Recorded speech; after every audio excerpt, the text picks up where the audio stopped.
Jadi emang kenapa banyak pemain baru kayak Fonzi, Raisa di sini mungkin yang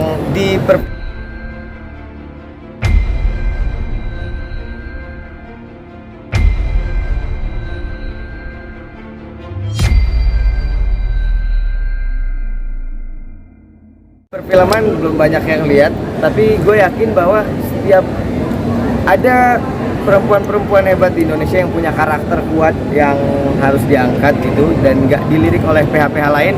Gue melirik itu bahwa justru yang terlalu banyak sudah diisi dengan karya-karya kehilangan originalitasnya sekarang. Makanya gue cari yang originalitas, memang pemain-pemain yang baru, yang fresh, supaya mereka masih gelas kosong dan ketika tampil tuh menjadi sebuah hal yang masih fresh banget di dunia perfilman gitu. Dan memang ternyata banyak banget kayak Raisa, Fonzi contohnya yang ternyata sedikit di coaching ilmu aktingnya tuh jauh lebih bagus gitu dan sangat luar biasa. Jadi ternyata banyak anak-anak Indonesia yang penuh dengan talenta yang belum terlirik dengan PH-PH lain. Pir, ketemu wanita secantik ini di mana Pir? Jadi kalau ketemu Raisa nih lagi tahajud deh. Lagi di sepertiga malam gitu kan. Raisa ini kenal di kantor Pak Haji Deddy Mizwar, kebetulan anak dari salah satu staffnya gitu. Tapi ngobrol sama dia cerdas.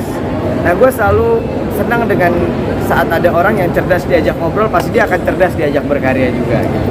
Dan ternyata benar, ketika diajak berkarya, cerdas dan adem juga gitu ya kan. Tapi karena udah sahabatan lama, jadi ya kita udah chemistry-nya udah oke lah.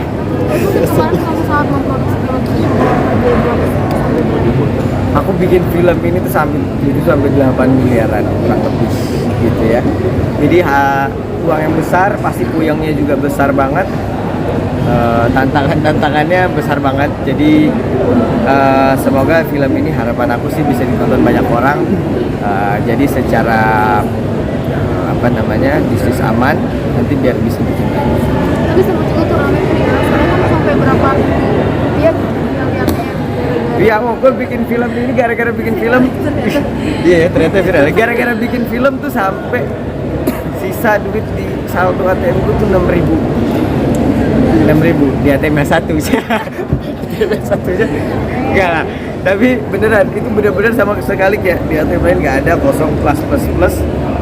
Terus tinggal sisa 6.000. Wah, itu lucu sih, ketawa. Tapi alhamdulillah akhirnya masuk lagi. Berarti boleh dong di-spill dong, habis berapa nih Kir? Hai, ini dia. Tiga nih. Kir, berarti boleh di-spill dong untuk proyek perdana ini habis berapa nih? Tadi aku udah spill, memang proyek perdana ini sampai 7-8 miliaran. Dan semoga kita berharap memang bisa sukses dan terus bisa memproduksi selanjutnya. Tapi alhamdulillah sih sebelum tayang kita sudah bermodal. Tapi apa sih yang bisa memberanikan diri untuk mengambil langkah pertama ini? Yang memberanikan aku ada Fonzi, ada Raisa. Jadi enggak sih, banyak hal. Sebenarnya intinya aku pengen memulai aja sih, karena sebenarnya keresahan aku juga sama perfilman Indonesia yang makin template kesini-sini sama aja gitu aja. Aku nggak mau komplain dengan kata-kata, tapi aku pengen langsung komplain dengan aksi yang nyata gitu. Udah aku bikin satu yang beda gitu. Bahkan dari looks dua cewek ini aja sebenarnya sudah berbeda gitu, dan looksnya gua. Berarti kan bahwa film ini penuh warna gitu. Tapi sempat gak sih kamu menerima ada tentangan dari keluarga atau orang-orang terdekat kamu saat kamu harus mengeluarkan duit 8M gitu? Wah, banyak, pasti semua menentang dan gak ada yang setuju. Cuman kan semuanya gak kita buka pola bisnisnya gitu. Aku ada pola bisnis dapur film sendiri gitu ya kan. Bahkan sampai orang tua juga pasti namanya khawatir kan ada gitu. Tapi sebenarnya pasti semua orang gak percaya bahwa ini sebenarnya safety. Bahkan semua sampai investor aja mungkin. Dan tantangan terbesar di film ini adalah saat gue masih muda, yang tua ada nggak percayanya, ada segala macamnya gitu. Masa sih anak seumur segini bisa balikin duit segitu gede gitu? Ya bukan gue sih yang balikin, tapi kan Allah. Tapi kan seenggaknya apa yang udah gue minta, gue doa ke Allah, apa yang udah gue usahain pasti nggak akan sia-sia gitu. Raisa, mungkin setelah bernyanyi tertarik main film Malu Sakit gimana? Mana nih? Bang Benzo, kita boleh foto bertiga dulu nggak? Mumpung Fonzi ada. Nanti setelah ini wawancara bareng dengan Fonzi dan Raisa.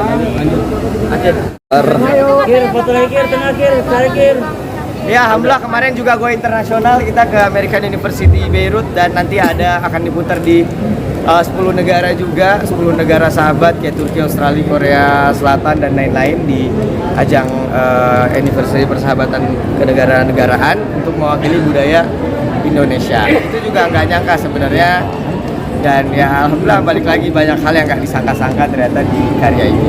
Tapi gimana reaksi orang-orang yang tadinya menentang kamu sudah melihat hasil? Belum sih sebenarnya, ini belum sukses, belum bisa dibilang sukses karena ini sebenarnya baru awal perjalanan ya. Kita masih tayang 19 Oktober.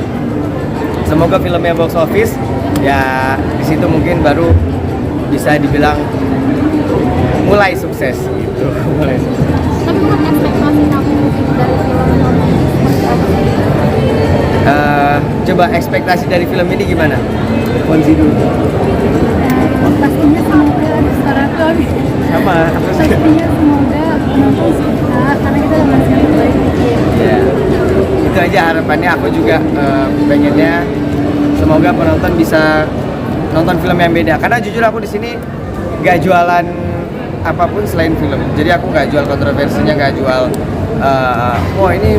si ini main sama sini main sini. Jadi memang yang kita jual di sini adalah cerita film, dan yang kita jual adalah film itu sendiri, bukan yang lain-lain. Jadi harapan aku memang orang Indonesia bisa balik lagi nonton film. Selama ini kan dari awal tahun kayaknya perfilman kita hanya entertaining saja, hanya bagian dari entertaining teman-teman artis. Ya, kemudian orang jadi penasaran, tapi setelah nonton mereka nggak dapat kepuasan dalam film. Semoga di film ini mereka bisa dapat kepuasan lah menonton sebuah film yang beda. Ya, harapannya?